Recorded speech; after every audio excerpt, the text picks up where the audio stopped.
जय हिंद। स्वागत है आप सभी का आपके अपने चैनल एनी क्लासेस में।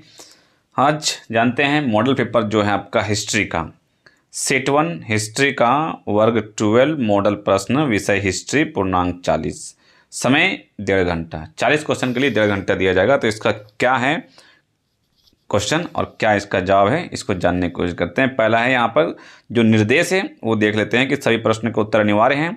कुल 40 प्रश्न हैं, प्रत्येक प्रश्न के लिए 1 अंक दिया जाएगा आपको, और उसके बाद प्रत्येक प्रश्न में 4 विकल्प दिए जाएंगे, जो कि चारों विकल्प में से एक आपको चयन करके आंसर देना है। गलत उत्तर के लिए अंक नहीं काटे जाएंगे, लिख चुका है यहाँ पर, लिख दिया गया, ठीक है। गलत उत्तर के लिए अंक नहीं काटे जाएंगे, मतलब कि कहा जा रहा है कि सभी का आपको जवाब देना है। जब आपका नंबर कटेगा ही नहीं तो आप क्यों छोड़ेंगे, सबका जवाब दीजिए, ठीक। तो चलिए सुनते हैं अब, तो चलिए जानते हैं कि क्या है आपका जो क्वेश्चन है और क्या इसका आंसर है। पहला क्वेश्चन, मोहनजोदड़ो की खोज किसने की थी? ठीक है, दयाराम साहनी, राखालदास बनर्जी, आर विस्ट या एम.ए. राव। तो इसका आंसर आपका हो जाएगा बी नंबर, राखालदास बनर्जी, जो कि आपको शायद मालूम होगा। दूसरा क्वेश्चन है कि डॉकयार्ड यानी गोदी वाड़ा का अवशेष किस नगर से प्राप्त हुआ था? तो यह आपका लोथल से प्राप्त हुआ था। ऑप्शन डी इसका सही है, ठीक है। नेक्स्ट क्वेश्चन जो आपका क्वेश्चन नंबर 3 है वो क्या है कि मौर्य वंश के अंतिम शासक कौन थे? तो आपका आंसर हो जाएगा बृहद्रथ। बृहद्रथ जो थे मौर्य वंश के कौन से अंतिम शासक थे। 4 नंबर है कि अर्थशास्त्र के रचयिता कौन थे? ये तो बहुत ही इंपॉर्टेंट और बहुत ही ईजी क्वेश्चन है, आप लोगों को मालूम होगा। तो इसका आंसर जो है बी कौटिल्य है, ठीक। चलिए 5 की ओर बढ़ते हैं कि मृतकों का टीला, 5 का क्वेश्चन है, मृतकों का टीला किसे कहा गया है? तो इसका आंसर होगा मोहनजोदड़ो, ठीक है, मृतकों का टीला का। 6 नंबर जो है आंसर क्वेश्चन जो है कि हड़प्पा नगर की खोज किस वर्ष हुई थी? तो इसका आंसर होगा 1921, 1921 में इसकी खोज हुई थी, ठीक है। 7 में जो है कि सिंधु घाटी सभ्यता में नृत्य करते हुए लड़की की मूर्ति किस स्थान पर प्राप्त हुई थी? तो इसका आंसर आपका हो जाएगा मोहनजोदड़ो, नंबर डी ऑप्शन सही है। आगे क्वेश्चन बढ़ते हैं क्वेश्चन नंबर 8 का। तो क्वेश्चन नंबर 8 कहाँ है, यहाँ पे देखिए, मौर्य साम्राज्य की स्थापना किसने की थी? बहुत इंपॉर्टेंट क्वेश्चन। तो चंद्रगुप्त मौर्य ने इसकी स्थापना की थी, ठीक है। 9 है, मौर्य साम्राज्य से प्रचलित मुद्रा का नाम क्या है? 9 का, तो 9 का ए है पन, ठीक है, उसका मुद्रा का नाम क्या है? पन है। 10 में है मुद्राक्ष लेखक निम्न में से कौन है? तो ये भास, मुद्राक्ष लेखक कौन है? भास है, ठीक है। नेक्स्ट क्वेश्चन 11 नंबर की ओर बढ़ते हैं। तो 11 का क्वेश्चन जो है कि निम्नलिखित में से कौन मौर्य वंश का शासक नहीं है? मौर्य वंश का शासक नहीं है तो बिंदुसार, अशोक, अजातशत्रु या चंद्रगुप्त मौर्य जो है। तो आपका जो मौर्य वंश का शासक तो बिंदुसार जो है वो मौर्य वंश के शासक नहीं है, ठीक। नेक्स्ट क्वेश्चन जो आपका है कि चंद्रगुप्त मौर्य ने सेल्यूकस को कब पराजित किया था? चंद्रगुप्त मौर्य ने। तो इसका आंसर आपका हो जाएगा 173 BC में, 173 BC में। उसके बाद जो नेक्स्ट क्वेश्चन है 13 नंबर का। तो 13 का क्वेश्चन है कि अमरावती का स्तूप किस राज्य में स्थित है? तो आंध्र प्रदेश में है, ठीक है। कहाँ है? आंध्र प्रदेश में। ए नंबर आपका सही हो जाएगा। नेक्स्ट क्वेश्चन जो है क्वेश्चन नंबर 14 आपका बुद्ध से लिया गया है कि बुद्ध के पूर्व जन्म की कथाएं निम्नलिखित में से किस में संकलित है? तो एक पिटक में, जात कथा में, त्रिपिटक में या पंचतंत्र में? तो 14 का आंसर हो जाएगा आपका जातक कथा में। जातक कथा आपका सही आंसर हो जाएगा।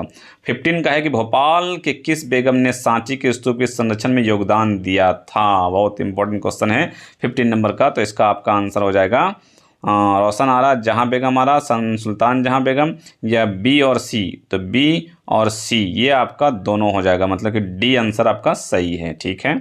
नेक्स्ट आपका है कि बुद्ध के बचपन का नाम क्या था? वेरी इंपॉर्टेंट, बहुत ईजी क्वेश्चन है कि 60 नंबर बुद्ध के बचपन का नाम क्या था? तो बुद्ध के बचपन का नाम आप लोगों को मालूम होगा कि सिद्धार्थ था। डी नंबर ऑप्शन सही है आपका। महावीर का जन्म कहाँ हुआ था? 17 क्वेश्चन। तो वैशाली में इनका जन्म हुआ था। 18 में जो है कि जैन समुदाय के प्रथम विभाजन के श्वेतांबर संप्रदाय के संस्थापक कौन थे? ठीक है, जैन को 2 भाग में बांटा गया था ना, तो ये श्वेतांबर वाले पूछ रहे हैं कि श्वेतांबर संप्रदाय के संस्थापक कौन थे? तो इनका आपका आंसर हो जाएगा स्थूलभद्र हो जाएगा, ठीक है। बी नंबर ऑप्शन सही हो जाएगा। अब आते हैं 18 की ओर। 18 हो चुका है, 19 में आते हैं कि 19 में क्या लिखा हुआ कि स्तूप संबंधित निम्न में से कौन है? किससे संबंधित है स्तूप? तो आप तो सभी जानते होंगे, बौद्ध से। ठीक है। 20 का है कुंडल वन कश्मीर में चतुर्थ बौद्ध संगति किस शासन के काल में हुई थी? 20 नंबर क्वेश्चन में, जिनका कनिष्क आंसर हो जाएगा सही। ठीक है, बी नंबर कनिष्क जो है वो सही हो जाएगा। आगे बढ़ते हैं क्वेश्चन नंबर 21। तो चलिए क्वेश्चन नंबर 21 बढ़ते हैं। तो उससे पहले बताऊं कि आपका जो जितना भी मॉडल पेपर है, मैं कोशिश कर रहा हूं कि सारे मॉडल पेपर का आंसर बताने का आपका। तो आप अगर चैनल को नहीं जुड़े हैं तो जुड़ जाएं, सब्सक्राइब कर ले, चैनल से जुड़ जाएं। ठीक है, आपका चैनल एनी क्लासेस से जुड़ जाएं। चलिए 21 नंबर क्वेश्चन क्या लिखा हुआ है कि सूफी परंपरा में पीर से क्या अर्थ है? सूफी परंपरा में पीर से अर्थ गुरु होता है। ठीक। नेक्स्ट 22 में है। 22 में क्या लिखा हुआ है कि भक्ति एवं सूफी आंदोलन के संतों का योगदान क्या था? धार्मिक था, हिंदू और मुसलमान में एकता था, सामाजिक सद्भाव था, या डी इनमें से सभी होगा? तो 22 का आंसर आपका डी हो जाएगा, सभी, ऑल। भक्ति आंदोलन भारत के किस क्षेत्र से प्रारंभ हुआ था? ठीक है, भक्ति आंदोलन तो ये आपका दक्षिण से शुरू हुआ था। उसके बाद फिर आपका 24 का जो है वो क्या है? कीर्तन को प्रारंभ करने वाले संत का क्या नाम था? तो इसका नाम था चैतन्य महाप्रभु। निजामुद्दीन औलिया किस सूफी सिलसिले से संबंधित थे? 25 का, और 25 का ए हो जाएगा, चिश्ती से संबंधित थे। उसके बाद 26 का है कि तलवंडी किसका जन्म स्थान है? 26 का तो नानक का जन्म स्थान है तलवंडी। ओके। नेक्स्ट आपका 27 जो है, 27 में क्या लिखा हुआ है कि किस काल में प्रशासन में न्यायंकर व्यवस्था एवं आयंगर व्यवस्था प्रचलित थी? किस काल में? तो 27 का बी हो जाएगा, विजयनगर काल में। ठीक है। 28 का है कि 1565 ईस्वी में कौन प्रसिद्ध हुआ? 1565 ईस्वी में, तो इसका आंसर हो जाएगा तालीकोटा का युद्ध प्रसिद्ध हुआ था। 29 में विजयनगर साम्राज्य की स्थापना कब हुई? विजयनगर के साम्राज्य की स्थापना कब हुई? तो 1336 में हुई थी। नेक्स्ट क्वेश्चन आपका 30 नंबर जो है कि कृष्णदेव राय किस राज्य के राजा थे? कृष्णदेव राय तो विजयनगर साम्राज्य के थे। ठीक है। 31 प्रसिद्ध ऐतिहासिक स्थल हम्पी किस जिले में स्थित है? हम्पी बीजापुर में, बेल्लारी में, गुलबर्गा में, या विजयनगर में? 31 तो विजयनगर में है हम्पी। कृष्णदेव 32 क्वेश्चन, कृष्णदेव राय के दरबार में अष्टदिग्गज कौन थे? 32 में तो अष्टदिग्गज जो थे वो कवि थे वहाँ के। कौन थे वहाँ के कवि थे। नेक्स्ट क्वेश्चन है 33 में कि विजयनगर की स्थापना किसने की थी? ये शायद आप लोगों को मालूम होगा, हरिहर एवं बुक्का ने की थी। ठीक है। नेक्स्ट क्वेश्चन, अकबरनामा की रचना किसने की थी? तो अबुल फजल ने किए थे। ठीक है। नेक्स्ट क्वेश्चन है 35 में कि प्रथम पानीपत का युद्ध कब लड़ा गया था? 35 का क्वेश्चन वेरी इंपॉर्टेंट, तो इसका आंसर हो जाएगा आपको 1526 ईस्वी में। नेक्स्ट 36 है कि आईने अकबरी कितने भागों में विभक्त था? 36 का आईने अकबरी तो 3 भागों में बटा हुआ था। ठीक है। नेक्स्ट है कि अकबर का वित्त मंत्री कौन था? अकबर का वित्त मंत्री कौन था? ये तो सभी को पता है, टोडरमल। अकबर का वित्त मंत्री कौन था?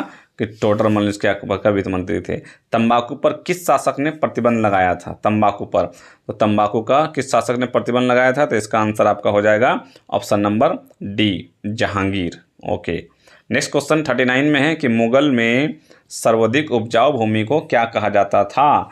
तो मुगल काल में जो सर्वाधिक उपजाऊ भूमि थे वहाँ पर उसको पोलज, चाचर, प्रति, बंजर, तो उसको पोलज कहा जाता था। पोलज में ज़्यादा उपजाऊ जो ज़मीन होती थी उसका पोलज नाम दिया गया था। अब 40 नंबर क्वेश्चन है कि मुगल काल में साम्राज्य की आय का सर्वाधिक महत्वपूर्ण साधन क्या था? तो सर्वाधिक साधन क्या था मुगल काल में? खिराज, भू राजस्व था, टैक्स, है ना, जो ज़मीन से उनको मिलता था राजस्व, वही उनका था, मतलब कि सर्वाधिक साधन था, महत्वपूर्ण साधन था।